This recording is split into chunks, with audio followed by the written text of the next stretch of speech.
Hello everyone, my framework is Return on Invested Capital, also known as ROIC. It's arguably the single most important number in value-based management, and it sits at the core of how consulting firms, private equity funds, and equity analysts judge whether a business is actually any good. In the next 5 minutes, I'll cover why the framework exists, how it works, and apply it to a Danish company called Nordic Brew.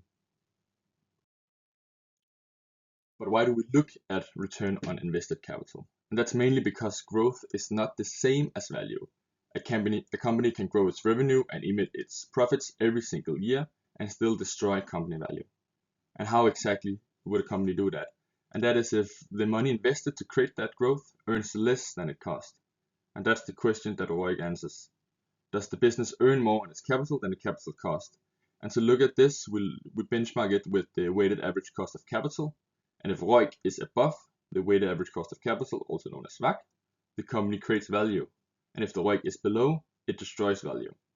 And here a key insight is that growth amplifies this relationship. So if a company has a positive spread, growth creates more value. But if a company has a negative spread, meaning that WACC is higher than return on invested capital, growth destroys value. Mechanically, return on invested capital is just one number divided by another. On top we have NOPAT, the profit from operations after tax. You get it by taking EBIT and multiply it by 1 minus the tax rate. On the bottom we have invested capital. Invested capital is all the money tied up in running the business, hereby meaning the net working capital, the buildings, the equipment and intangibles. And the key rule for calculating this is pretty simple. The capital on the bottom must be what generates the profit on top.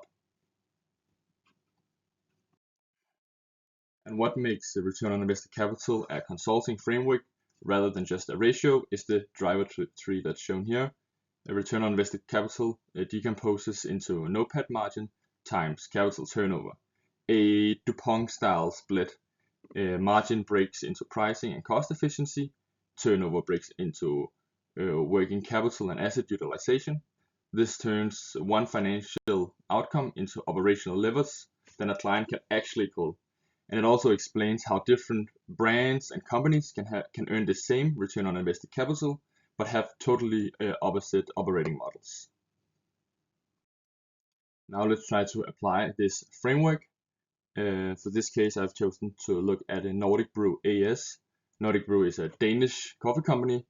It runs 40 cafes and also supplies hotels and offices around Denmark and in the Nordics. In 2025, the company had revenue of just around 500 million kroner and EBIT was 60 million. If we use the Danish corporate tax of 22%, also shown here, that gives us a NOPAT of 46.8 million. The invested capital in the business was 390 million. So using our formula would be 46.8 divided by 390 million, and that's a return on invested capital of around 12%. The estimated WACC, industry estimate within coffee and restaurants, is 8%. So this means that Nordic Brew earns 4 points more than its capital actually cost. And at group level, this looks like a clear value creator. But when we're looking at different frameworks, we also have to look at its limitations and challenges.